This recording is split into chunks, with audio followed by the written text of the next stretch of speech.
I wasn't supposed to hear it, but I did. I drove 2 hours to surprise my son-in-law with power tools, only to hear my wife of 46 years call me a bank that smells like cabbage. That laugh through the screen door ended everything I thought was family. Before we continue, please subscribe to the channel and let us know where you are listening in the comments. This helps us grow and share more stories that hit hard. I'd driven 2 hours to surprise my son-in-law, Marcus, with those power tools he'd mentioned needing. Good tools, the kind that last. The kind I'd used to build half the houses in my old neighborhood before my back finally said enough. I pulled up to the gate of their development, one of those places where every lawn looks painted on and the mailboxes cost more than my first car. That's when I saw it. My wife Catherine's Mercedes, parked right there in the circular drive. She'd told me she was visiting her sister in Portland. Emergency, she'd said. Aunt duties. I'd kissed her goodbye at 6 that morning, watched her pull away with her overnight bag. But here we were, 11:30 on a Tuesday, and her car was gleaming in Marcus's driveway like it belonged there. I sat in my truck for a minute. The engine ticked as it cooled. Something in my chest ticked too. I got out slowly. My knee always catches on the first step down. Legacy of 30 years hauling lumber. The power tools felt heavier suddenly. I'd wrap them myself. Use the good paper. $68 at the hardware store, where Jimmy still gives me the contractor discount, even though I haven't held a license in 5 years. The front door was open. Not wide open, just cracked. Enough to hear voices drifting out through the screen. I should have knocked. I should have called out. But something in those voices made me stop with my hand 6 inches from the doorbell. Catherine's laugh. That high, musical sound she saves for other people. Not the flat chuckle I get when I tell her about my day. Oh, Marcus, you should have seen his face when I told him about Portland. Her voice carried that practiced sympathy, the kind she uses when she's telling a story where she's the hero. He actually believed me. I stood there. The welcome mat under my boots said home in letters made to look rustic. Artisanal fake wear. Marcus's voice came next. Deeper. Comfortable. Does he suspect anything? Robert? God? No. He's too busy feeling grateful I still keep him around. She laughed again. Actual mirth this time. You know what he did last week? Fixed the neighbor's fence. For free. Just because the old woman asked nicely. I married a carpenter who thinks he's Mother Teresa. My hands were still holding those power tools. The box suddenly felt like evidence of something I didn't want to examine. Your mother-in-law seems sweet, though, another voice said. Female. Younger. Must be Marcus's sister visiting from California. Sarah, maybe. Or Samantha. I'd met her twice, both times briefly. Sweet. Catherine drew the word out like taffy. That's one word for her. Traditional is another. You should see what she tried to serve at Thanksgiving. Some kind of cabbage thing that smelled like poverty. The box slipped. I caught it, but the tape scraped against the cardboard, a sound like a match striking. Everything inside went quiet. I should have knocked then. Should have made it seem intentional. But my feet had grown roots through the welcome mat, down through the artisanal rustic fibers and into the concrete beneath. Marcus spoke first. Lower now. Careful. Did you hear something? Probably just the wind, Catherine said. Anyway, the point is, we need to start managing this better. Robert's got this fantasy that we're all one big happy family. But Sarah, let's be honest. Your brother married up. Way up. And my daughter deserves better than some retirement fund built on wood shavings and good intentions. Sarah's voice, uncertain. But hasn't he helped you both a lot financially? A pause. So brief I might have imagined it. He paid for things, Catherine said finally. There's a difference. Any man with a savings account can write checks. It doesn't make him family. It makes him a bank. I set the box down, very carefully, right there on the doormat with its lying letters. 46 years. We'd been married 46 years. I walked back to my truck on legs that felt borrowed, got in, closed the door with a soft click, started the engine. The sound covered everything, including whatever else they were saying inside that house built on a foundation of square footage and spite. I drove for an hour before I realized I had nowhere to go. Home was a museum now. Every room full of artifacts from a marriage I'd apparently been living alone. So I went to my daughter's office instead. Emily worked downtown, one of those glass towers where everyone's clothes cost more than furniture. She'd gotten her mother's ambition, and I'd always thought my honesty. Turns out I was half right. Her secretary recognized me. "Mr. Morrison, Emily didn't mention you were coming by." "Surprise visit," I said. The word surprise tasted like copper. Emily's office had a view. 20th floor. You could see the whole city from up there. All those little lives stacked like kindling. She stood when I entered, smile automatic and bright. The kind of bright that doesn't reach the eyes until it's sure what kind of performance is needed. "Dad, this is unexpected." I sat in the leather chair across from her desk. Expensive leather. The kind that doesn't crack. "I brought Marcus those tools he wanted. Drove out to your place." Something flickered across her face. Quick as a camera flash. "Oh, he'll love that. Your mother's car was there." The flicker became a freeze. "Was it? Thought she was in Portland." "Ant emergency." Emily's hands, which had been straightening papers, went very still. "She must have stopped by Marcus's on the way. 2 hours in the opposite direction." "Dad, I heard things, Emily, through the door. Voices saying things about Cabbage and poverty and banks that write checks." My daughter looked at me for a long moment. Then she did something I didn't expect. She sat back down, slowly, like her spine had lost its starch. "How much did you hear?" "Enough." She closed her eyes. When she opened them, they were dry but tired. 43 years old, and suddenly she looked every day of it. "I told Mom this would happen. I told her you weren't stupid, just convenient." "Dad, it's not." She stopped, started again. "Things are complicated. Things are really simple, actually." I stood up. My knee caught again, but I pushed through it. "I paid for your college, $48,000. I paid for your wedding, another $32,000. I co-signed your first house, helped with the down payment on your second. I built your deck, fixed your plumbing, refinanced your car loan when Marcus's credit couldn't carry it. I know what you've done. Do you?" Because from where I'm standing, knowing and remembering seem to be different things. I turned toward the door. "Your mother can stay at Marcus's tonight. Or forever. I don't really care which. But I'm done being the bank that smells like cabbage. Dad, please, tell Marcus I left his tools on the porch. Tell him they're the last thing he'll get from me that he didn't earn." I walked out, past the secretary with her uncertain smile, past the elevator with its mirror showing me a man who looked 73 instead of 69, past my own reflection, asking questions I'd been too grateful to ask for 46 years. When I got home, Catherine's car was already in the driveway. She was in the kitchen, same kitchen I'd remodeled 3 years ago. Maple cabinets I'd built by hand, joints so tight you couldn't slide paper between them.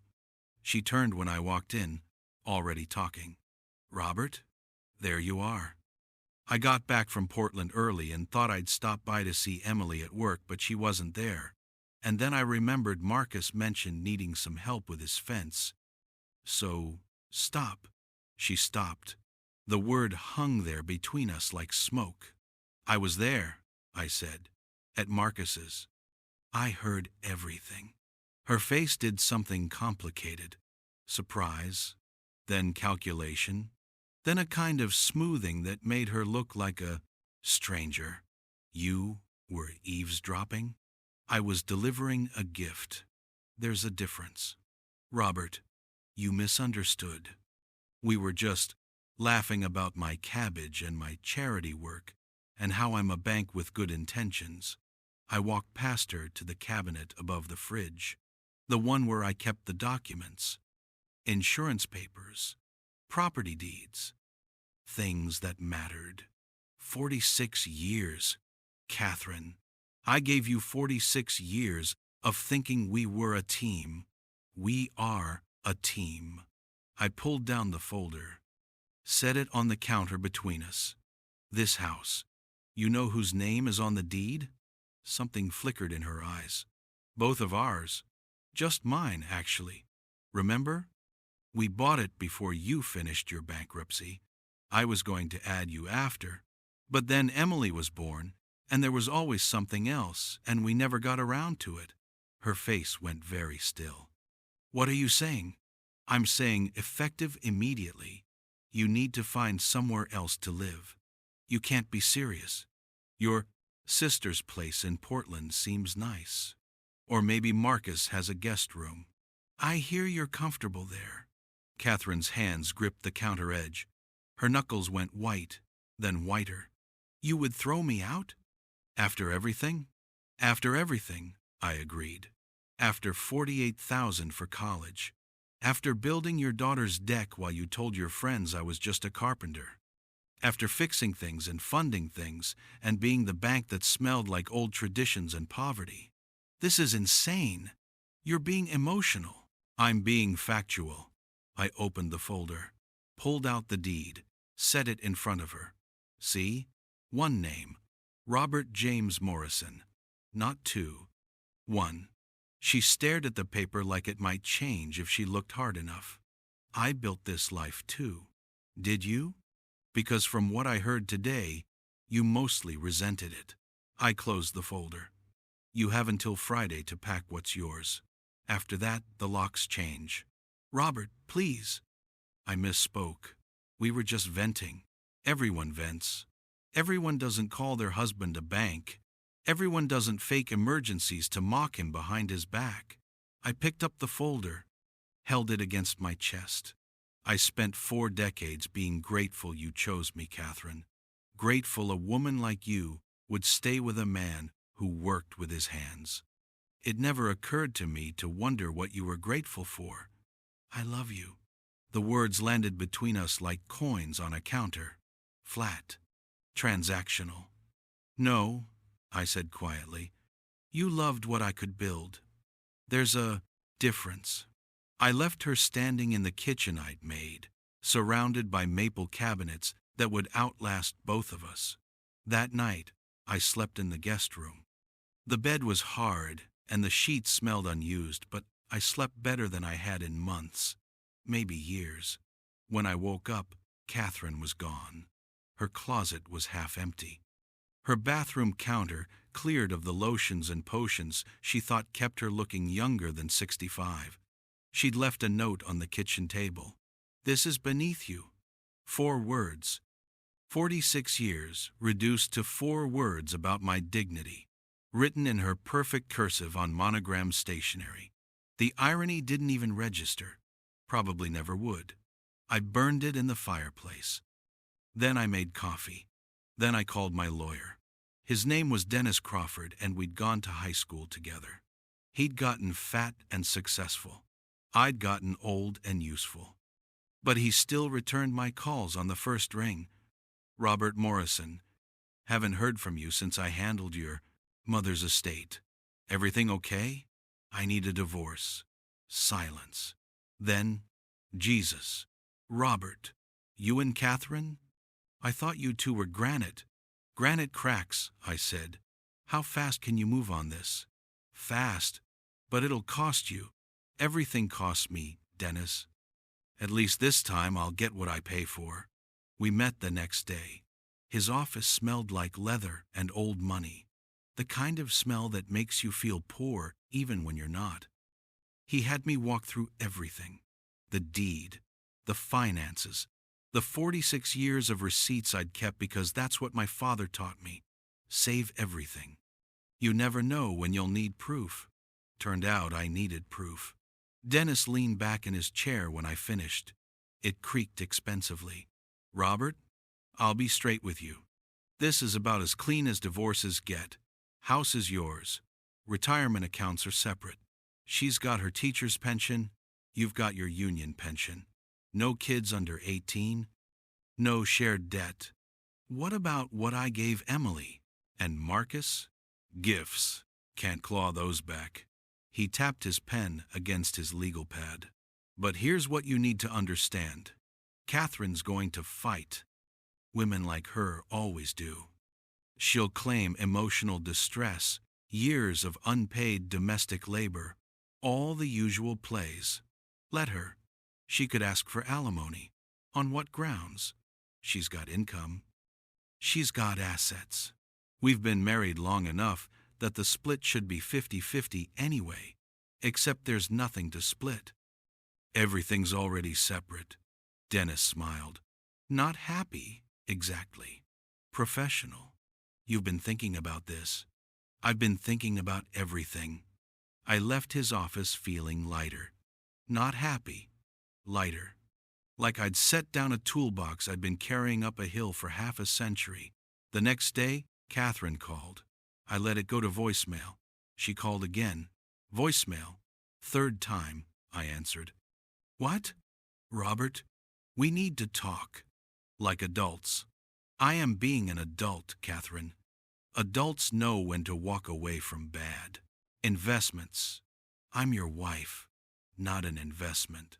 Funny. That's the first time you've said that without also asking for something. Silence. Then her voice changed. Harder. Colder. You're going to regret this. I regret a lot of things. This won't be one of them. I hung up. Turned off my phone. Sat in my living room, and listened to the silence. It was the best sound I'd heard in years.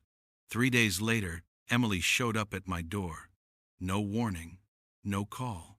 Just knocked at 7 a.m, like she thought I might not answer otherwise. She was right. Dad, please, can we talk? I looked at her through the screen. She'd been crying.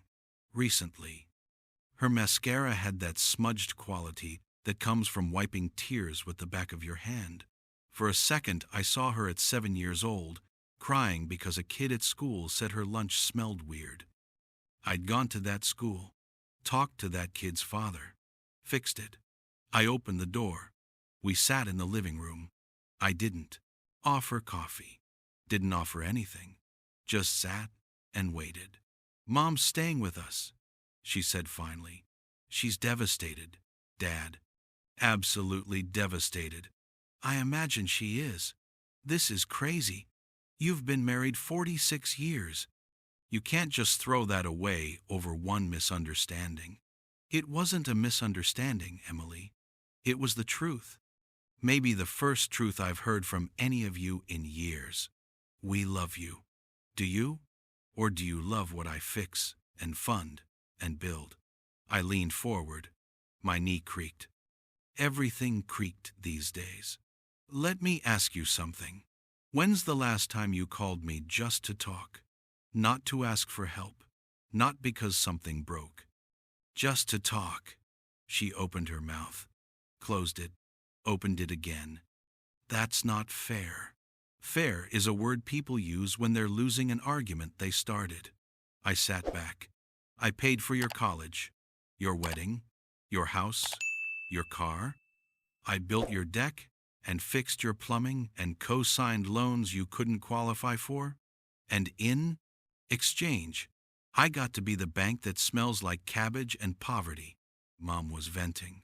She didn't mean, she meant it, Emily. And so did you. I heard it in every word. I stood up, slowly, gave my knee time to unlock. Here's what's going to happen. Your mother and I are getting divorced. The house is mine. The assets are mine. And the role of family ATM is permanently closed. You can't be serious. I'm dead serious. For the first time in 46 years, I'm completely serious. I walked to the door, opened it. Tell your mother's lawyer to contact Dennis Crawford. Tell Marcus his tools are on his porch where I left them. Tell yourself whatever you need to tell yourself to sleep at night. But tell me, we're done. Dad, goodbye, Emily. She left crying. I closed the door and stood there listening to her car pull away. Then I went back to my chair and sat down and felt absolutely nothing. Nothing was an improvement. The divorce moved fast. Catherine's lawyer tried, the emotional distress angle like Dennis predicted, claimed years of unpaid domestic labor, claimed I was being vindictive and cruel, claimed I owed her for sacrificing her career to raise our daughter. Dennis responded with receipts. 46 years of receipts, every tuition payment, every mortgage payment, every car loan and home repair and wedding expense, all documented, all dated, all signed. The judge looked at the stack of papers, and then at Catherine's lawyer, and then at Catherine. Mrs. Morrison, it says here you've been employed as a teacher for 38 of your 46 years of marriage. Yes, Your Honor. But, and that your husband maintained separate finances at your request? Yes. But, and that the marital home has been in his name since before the marriage was formalized? Catherine's lawyer leaned in, whispered something. Catherine nodded. Your Honor, I'm requesting alimony based on what, Mrs. Morrison? You have income. You have retirement. You have assets. The judge shuffled papers. I'm not seeing grounds for alimony here. This appears to be a simple dissolution of a long-term marriage with clearly separated assets. But, Your Honor, 50-50 split of any jointly held property, which appears to be approximately nothing. Decree granted. It took 6 minutes. 46 years dissolved in 6 minutes of legalese and shuffled papers. Catherine looked at me across the courtroom. I looked back. I tried to feel something. Vindication? Maybe. Relief? Victory? All I felt was tired. We walked out separately. Her lawyer was already talking, probably about appeals that wouldn't work. Dennis clapped me on the shoulder. Clean break, Robert. Best possible outcome. Doesn't feel like an outcome, I said. Feels like the end of a very long story nobody enjoyed. Most marriages are. Maybe. But most marriages didn't end in a courtroom with receipts as witnesses. I went home to my house, my empty house, made dinner, ate it alone, watched TV alone, went to bed alone. It was the best dinner I'd had in years. 2 weeks later, Marcus called. I was in the garage, organizing tools. 40 years of accumulated hardware, sorted by size and purpose. I'd been putting it off for a decade. Suddenly I had time. Robert, we need to talk. I set down a box of screws. Phillips head, various sizes. Do we? I'm calling on Emily's behalf. This has gone too far. Has it? You're tearing this family apart over hurt feelings. Be the bigger man here. I laughed. Actually laughed. First time in weeks. Marcus, do you know what I do when a foundation is rotten? What? I tear it down and build something new, because no amount of paint makes rot solid. I picked up the screw box, started counting. Tell Emily her deck is probably good for another 15 years if she treats the wood annually. Tell Catherine her lawyer should have brought better receipts. Tell yourself whatever you need to sleep at night in that house I helped you buy. You're being incredibly selfish. I'm being incredibly fair. There's a difference. I hung up, finished counting screws. 57 Phillips head. Good. I'd need Phillips head eventually. Everything was useful, eventually. A month passed. Then 2. I settled into rhythms I'd forgotten existed. Coffee at 6, breakfast at 7, Projects at 8. Whatever I wanted for lunch. More projects. Dinner when I felt like it. TV shows Catherine had always hated. Books I'd never had time for. Silence so deep I could hear my own thoughts for the first time in decades. They were good thoughts. Practical thoughts. Honest thoughts. Then one evening, Emily showed up again. Different this time. Quieter. She knocked, soft. Waited. Knocked again. I opened the door. She stood there holding a casserole dish.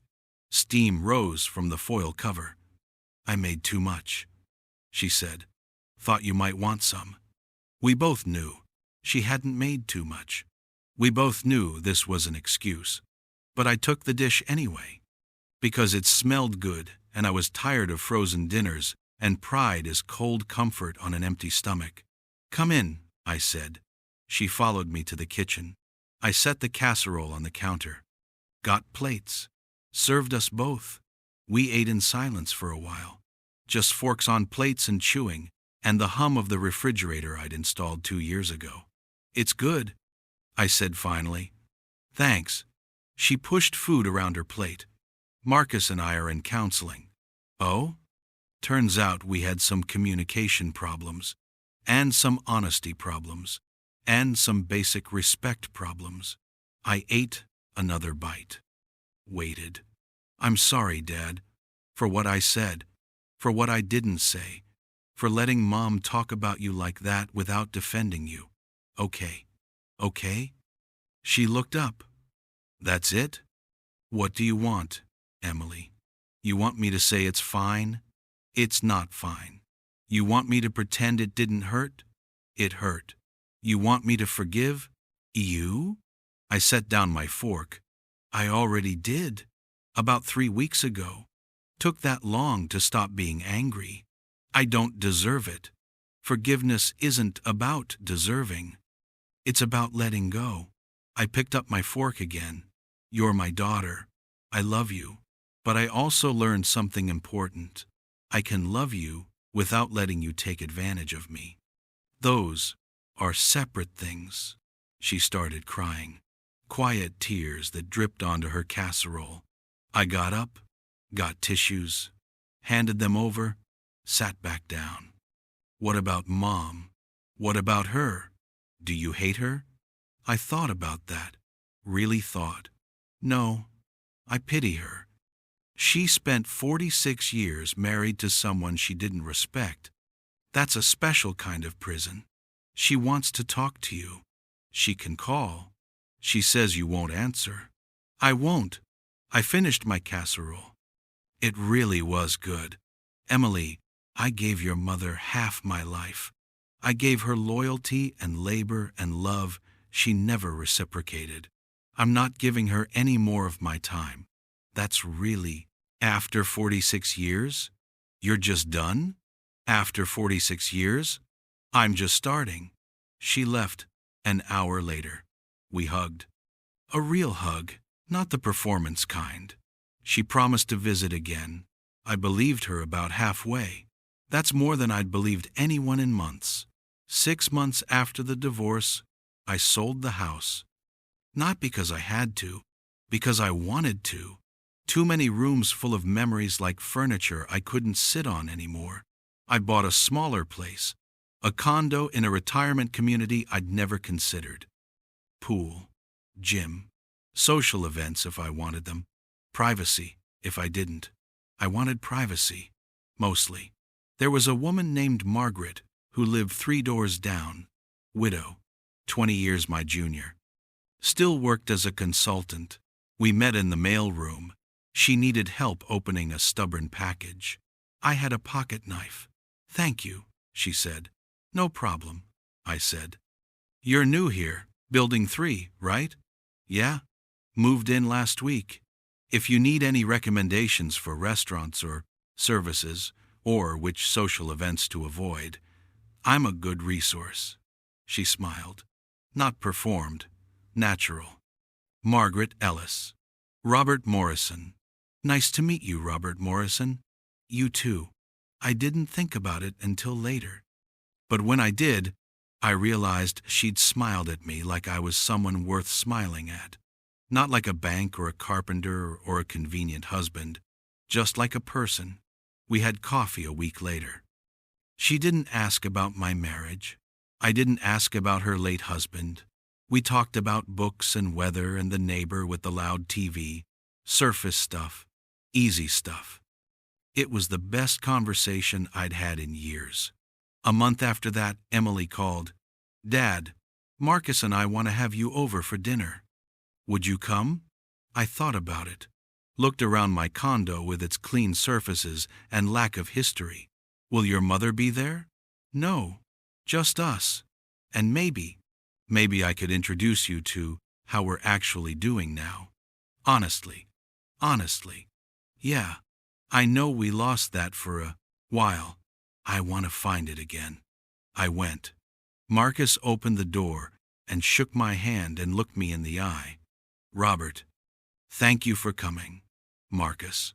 The house looked different, cleaner somehow, less performed. Emily had cookies cooling on the counter, store-bought dough. She saw me notice. "I'm not good at baking from scratch yet," she said, "but I'm learning." We ate dinner, talked, not about money or projects or things I could fix, about their lives, their counseling, what they were learning. They asked about mine. I told them about Margaret. Emily smiled. "That's great, Dad. Really great." After dinner, Marcus pulled me aside. "I owe you an apology, a real one. I let Catherine influence how I saw you, and I took advantage of your generosity. That was wrong. It was. I'd like to try again. If you're willing." I looked at him. Really looked. Saw something I hadn't seen before. Humility, maybe, or exhaustion. Hard to tell the difference sometimes. "On one condition." "What's that?" "I'm not the bank anymore. You need money. You go to a bank. You need a loan. You go to a lender. You need a father-in-law. You call me. Those are separate things." He nodded. "Fair. And Marcus? Those power tools I left on your porch? Consider them a gift. But they're the last one you didn't earn." "Understood." I left feeling something unexpected. Not forgiveness exactly, more like possibility. The chance that maybe some things could be rebuilt if both people brought their own tools. A year later, I married Margaret in a small ceremony at our community center. Emily came. Marcus came. Even Emily's kids came. My grandchildren, who I'd barely seen since the divorce. Catherine didn't come. Sent a card, though. "Congratulations on your new life."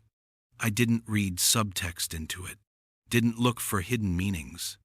Just took it as what it was. Goodbye from someone who'd already left years ago. Margaret and I honeymooned in Oregon. Saw the coast. Ate good food. Talked about our pasts and futures and the strange paths that lead people to exactly where they need to be. "You know what's funny?" she said one evening, watching the sunset from our hotel balcony. "I spent 20 years with someone who I thought completed me. Turns out I was already complete. I just needed someone who appreciated it." "That is funny," I said. "Why?" "Because I spent 46 years with someone I thought I completed. Turns out you can't complete someone who doesn't want to be whole." She took my hand. Hers was warm, real, present. "We're a pair, aren't we? We're something." 2 years after that, Emily had another baby, a boy. She called me from the hospital. "Dad, I want you to be the first visitor." I was. I held my grandson and looked at Emily and saw something I'd been waiting to see for years. Peace. Real peace, not performance. "What's his name?" I asked. "Robert, if that's okay with you." I looked down at the tiny face, all scrunched and red. "It's perfect. I want him to know his grandfather. The real you, not the version I invented to make myself feel better about taking advantage." "Emily, no, Let me say it. I spent years treating you like a resource instead of a person. I'm not doing that anymore.